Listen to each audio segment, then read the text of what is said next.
Buenos días. El día de hoy vamos a exponer un paper que fue publicado en la revista JNR. El nombre del paper es Correlación entre radiología y patología de los coágulos intracraneales, teorías actuales, aplicaciones clínicas y direcciones futuras. El paper fue publicado en el presente año, en el mes de julio, y el departamento implicado fue el Departamento de Neuroradiología de la Clínica Mayo en Rochester, Minnesota. Bueno, para empezar tenemos que decir que las imágenes del trombo tienen como objetivo deducir la composición histológica del coágulo mediante la evaluación de diversas características en la imagen. Si la histología de un trombo se puede determinar de manera confiable mediante métodos de imagen no invasivos, se puede esta información extrapolar de forma crítica sobre la respuesta esperada al tratamiento y sobre el resultado clínico del paciente. Entonces, la determinación de la composición histológica de un coágulo puede guiar un esfuerzo terapéutico preciso y dirigido. Sin embargo, la mayoría de los radiólogos siguen sin estar familiarizados con el tema de las imágenes en cuanto a los coágulos. Entonces, este artículo como tal revisa un poco la literatura actual con respecto a las imágenes en los coágulos, incluido su contexto histológico. Entonces, recordar que por medio de la trombectomía mecánica se comenzó a investigar el coágulo recuperado para el análisis histológico. Resultó que había una heterogeneidad sustancial en las características histológicas y físicas de los trombos recuperados, y se han utilizado dos métodos principales para caracterizar la histología del coágulo en las imágenes. Uno es el valor de la atenuación del coágulo en la tomografía sin contraste, y la otra es la evaluación, la misma tomografía, pero evaluando su permeabilidad. También se ha utilizado la resonancia magnética, pero en menor grado. Tenemos que la permeabilidad se refiere al grado en el que la sangre y en consecuencia el contraste puede fluir hacia a través del coágulo. Un coágulo altamente permeable representa intuitivamente una estructura porosa que podría conferir una mayor capacidad de respuesta a los procedimientos, ya sea de trombólisis o de trombectomía mecánica. Sin embargo, el campo aún emergente de las imágenes de la permeabilidad de los coágulos se ha visto acosado por datos no concluyentes, y esto es lo que vamos a ver a continuación, y en ocasiones contradictorios. En este artículo se revisa la literatura actual sobre las imágenes de los coágulos en accidente cerebrovascular, con un enfoque tanto en la permeabilidad como en las correlaciones entre la radiología y la patología. En cuanto a las características histológicas y físicas del coágulo, tenemos que los coágulos tienen cuatro componentes principales: los glóbulos rojos, la fibrina, las plaquetas y los glóbulos blancos. Existe una variabilidad sustancial en la proporción relativa de cada componente en varios coágulos. Los términos que más vamos a encontrar utilizados para describir la composición del coágulo son coágulos ricos en glóbulos rojos o pobres en glóbulos rojos, o ricos en fibrina o pobres en fibrina, o ricos en plaquetas o pobres en plaquetas. Los trombos ricos en glóbulos rojos son más suaves y porosos y tienen un coeficiente de fricción estático más bajo, mientras que los coágulos ricos en plaquetas y fibrinas son más duros y tienen menos poros y tienen un coeficiente de fricción estático más alto. Las diferencias histológicas entre los coágulos tienen implicaciones clínicas directas, en particular con respecto a la facilidad o dificultad con que dichos coágulos se tratan, ya sea por trombectomía mecánica o por trombolisis. Ejemplo, los coágulos ricos en glóbulos rojos van a responder mejor al tratamiento por trombólisis que los coágulos ricos en fibrina o plaqueta, mientras que los coágulos ricos en fibrina también son más difíciles de eliminar durante la trombectomía mecánica y requieren, como tal, se han visto que tienen tiempos de intervención más prolongados. Mientras tanto, los coágulos recuperados con éxito en la trombectomía mecánica muestran una mayor densidad de glóbulos rojos. ¿Cuál es la explicación de todo esto? Dice que pues ellos hablan de que se ha ofrecido diferentes mecanismos patológicos para explicar estas diferencias. Por ejemplo, es más probable que los coágulos ricos en fibrina se embolicen durante la trombectomía mecánica, y lo que sugiere la mayor fragilidad de dichos coágulos, mientras que los coágulos ricos en glóbulos rojos, son menos rígidos, lo que permite una mejor integración de los dispositivos, ya sea en este caso el stent, en los trombos durante la extracción. Además, la mayoría de fricción que presentan los coágulos ricos en fibrina pueden hacer que sean más difíciles de eliminar durante la trombectomía mecánica. En cuanto a la permeabilidad, como se indicó anteriormente, la permeabilidad es la medida en que la sangre fluye a través de un coágulo. Dado que el contraste arterial sirve como un indicador de flujo arterial, la angiotomografía representa la técnica más sencilla desde el punto de vista conceptual para demostrar dicha permeabilidad dentro del coágulo. Entonces, la angiotomografía, la permeabilidad se mide comparando unidades de radiodensidad dentro del coágulo antes y después de la administración de contraste en la fase arterial. Lo que llamamos el aumento de la atenuación del trombo durante la angiotomografía en fase arterial. Por lo tanto, los coágulos altamente permeables mostrarían diferencias sustanciales en la atenuación, tanto antes como después de la aplicación del contraste. Los coágulos impermeables, por el contrario, cambiarían mínimamente. Y aquí vamos a ver un ejemplo. Este es una tomografía donde en la imagen A se muestra el signo de la arteria hiperdensa, del vaso hiperdenso en la arteria M1 izquierda. Aquí ante la aplicación de contraste vemos una leve atenuación en esta región que también se observa. Y aquí lo que vemos es las medidas, la comparación entre la atenuación dentro del coágulo en la tomografía sin contraste y en la tomografía con contraste. Y en este caso, pues hubo un aumento de un 23% en las unidades Hanfield después de la administración de contraste. En cuanto a las imágenes de permeabilidad, en cuanto a utilizar la angiotomografía multifase, ellos dicen que ninguno de los estudios como tal ha evaluado la correlación entre la utilización de las diferentes fases, ya sea la fase arterial, la fase venosa. Ellos explican de que no existe como tal, bueno, sí, indican los papers donde hablan a favor de que se debe hacer el estudio multifase, y también indican los papers donde dice que el estudio multifase como tal no tiene ninguna implicación estadística. Por ejemplo, en este artículo, Santos encontró que las imágenes venosas y en fase retardada tenían peores asociaciones con el resultado que las obtenidas en fase arterial, mientras que este autor, utilizó una versión más robusta de la angiotomografía dinámica y vio algunos significados epidemiológicos para decir que sí era posible ver mejor utilizar la angiotomografía multifase.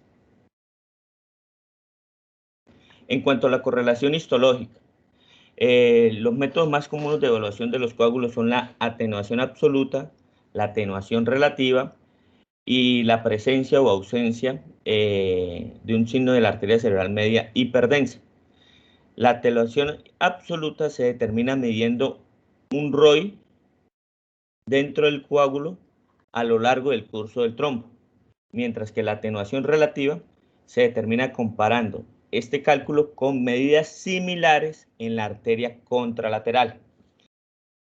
Una medición relativa puede ser útil porque corrige como tal los problemas que podrían afectar los valores de atenuación, como ya sea los pacientes que tienen alteraciones del hematocrito o pacientes que tienen, o en tomografías con diferentes escáneres. En esta imagen vemos una tomografía cerebral donde se muestra el signo de la arteria cerebral hiperdensa. Y aquí observamos la medición objetiva de la atenuación dentro del coágulo, y esto pues predice un aumento en la hiperdensidad, en este caso, predice la composición histológica de un coágulo y la capacidad de respuesta al tratamiento. También se puede utilizar la atenuación relativa, en la que la arteria afectada se compara, en este caso, con la arteria contralateral, que pues en este caso, en esta imagen como tal, no se muestra. Tenemos que las unidades de Hadfield más bajas están asociados, como ya lo he indicado, con coágulos ricos en fibrina y plaquetas, mientras que unidades de Hadfield más altas están asociadas con coágulos ricos en glóbulos rojos. La densidad informada de los denominados coágulos ricos en eritrocitos ha variado ampliamente entre los informes, y esto se debe probablemente en relación con las diferencias en los parámetros de exploración por tomografía y en la definición de la composición del coágulo. Ejemplo, un artículo, un autor que se llama Maekawa, que encontró la densidad de los coágulos ricos en eritrocitos. En su estudio decía que más o menos estaban aproximadamente en 48 unidades Hadfield, en comparación con 32 unidades Hadfield de sus homólogos ricos en fibrina. Otro autor basó sus resultados en un análisis subjetivo de presencia o ausencia de la arteria cerebral media hiperdensa, aunque informaron que esta densidad media de los coágulos tenían el promedio no era como su autor anterior de 48, sino puso un valor promedio de 61. Lo que quiero dar a conocer con esto es que en este mismo artículo mencionan otros artículos donde sus estadísticas varían, o sus datos de medidas de unidades Hadfield dentro del coágulo varían entre un estudio y otro estudio. Este artículo plantea que hay muchos resultados contradictorios en cuanto a la evaluación de la permeabilidad y medidas imaginológicas y resultados de histología.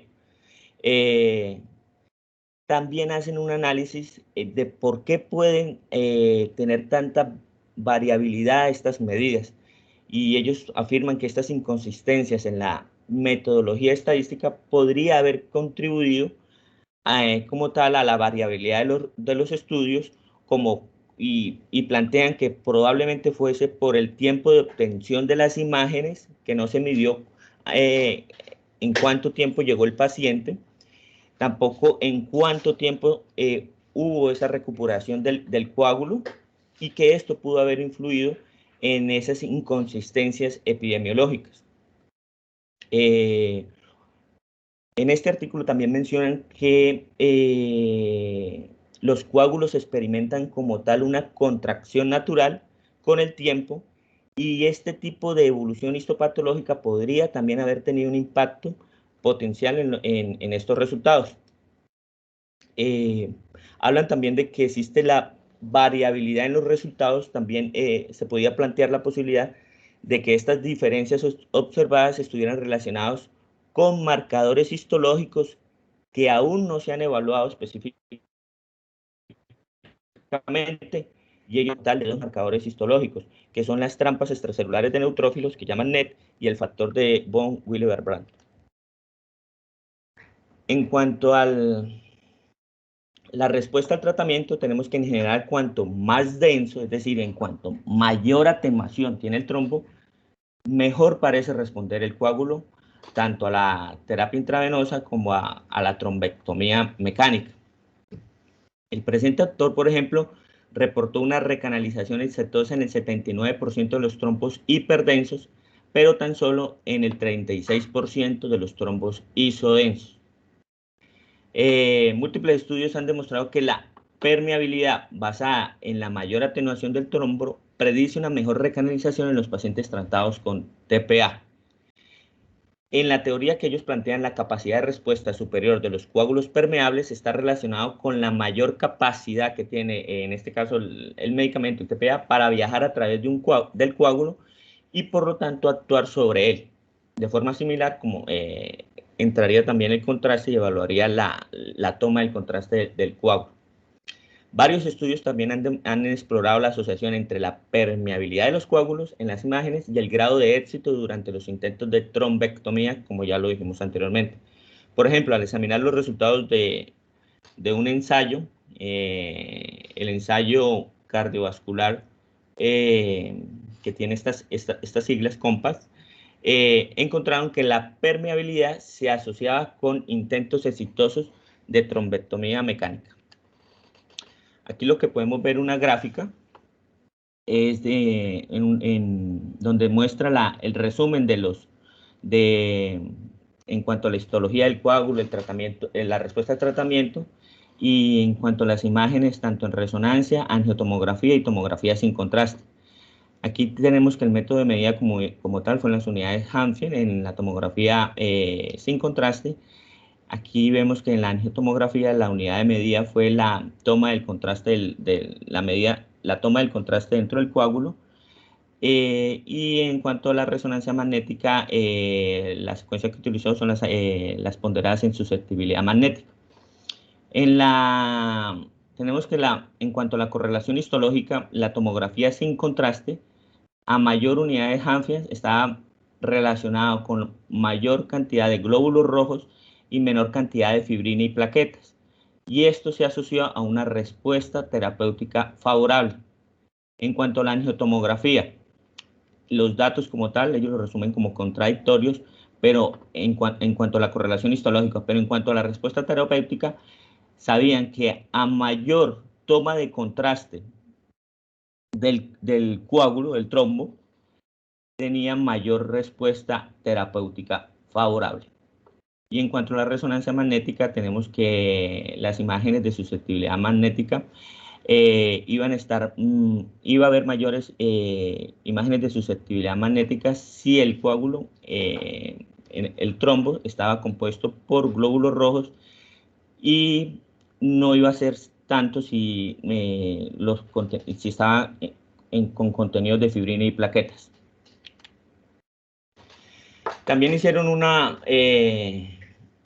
revisión en cuanto a los radiomics, que es un subtipo de aprendizaje automático que se ha utilizado recientemente para correlacionar la apariencia del coágulo en las imágenes con la composición histológica y los resultados clínicos. Aquí vemos que este autor, por ejemplo, y aquí dejo el artículo, encontraron que las características radiómicas derivadas de la angiotomografía y de la tomografía sin contraste eran más predictivas de la recanalización temprana después del TPA endovenoso que cualquier característica del coágulo, incluida la permeabilidad. Mientras que este autor, en este artículo, utilizó características radiómicas de coágulos en la tomografía sin contraste para predecir tanto la recanalización en primer intento como el número total de pasajes necesarios para recanalizar con éxito una luz. Lo más interesante es que las características radiómicas que se correlacionaron con la recanalización incluyeron una menor atenuación intratrombo, en contradicción con el dogma de que los coágulos de mayor densidad se tratan más fácilmente. Ellos plantean que se desconoce como tal la discrepancia entre este estudio y numerosos estudios previos, y refleja la necesidad de seguir investigando sobre este tema. ¿Qué dicen en cuanto al futuro de esto? Dicen que, pues en resumen, lo que se está viendo en cuanto a la permeabilidad es que puede estar más relacionado con las propiedades intrínsecas del trombo, y que determina como tal el éxito terapéutico. Por ejemplo, la porosidad y la composición que respaldan la trombectomía mecánica y menos relacionado con la principal composición celular de los coágulos. Además, existen características histológicas completas de los coágulos que podrían contribuir a la respuesta o resistencia de los esfuerzos terapéuticos, como es el caso de las trampas extracelulares de neutrófilos y el factor de von Willebrand. Se ha visto que los coágulos con mayor composición de NET y el factor de von Willebrand exhiben una mayor resistencia a la terapia endovenosa y tienden a tener mayores tiempos de procedimientos y número de pases de dispositivos. Se está desarrollando como tal terapias dirigidas para estos componentes, como es la desintegrina recombinante y metaloproteasa, lo vamos a conocer como el ADAMTS13, y que se ha utilizado con éxito en ratones para disminuir el tamaño del infarto, el volumen del infarto. En términos más generales, el objetivo de las imágenes en los trombos intracraneales es como tal individualizar la terapia del accidente cerebrovascular. A medida que aumentan las opciones de tratamiento, como en este caso, se necesitará un esfuerzo para optimizar la recanalización sobre la base de las características de imagen específicas de los trombos intracraneales. Como conclusión, hoy en día la literatura parece respaldar el creciente consenso de la permeabilidad, de que la permeabilidad está relacionada con la recanalización exitosa del TPA como de la trombectomía mecánica. Mientras tanto, el esfuerzo por correlacionar la permeabilidad con composiciones histológicas específicas ha sido relativamente poco revelador. Es probable que la permeabilidad de la angiotomografía se considere un primer paso en el uso de imágenes para la caracterización de los coágulos. Eso sería todo, muchachos. Este es el link del artículo para el que quiera leerlo. Muchas gracias.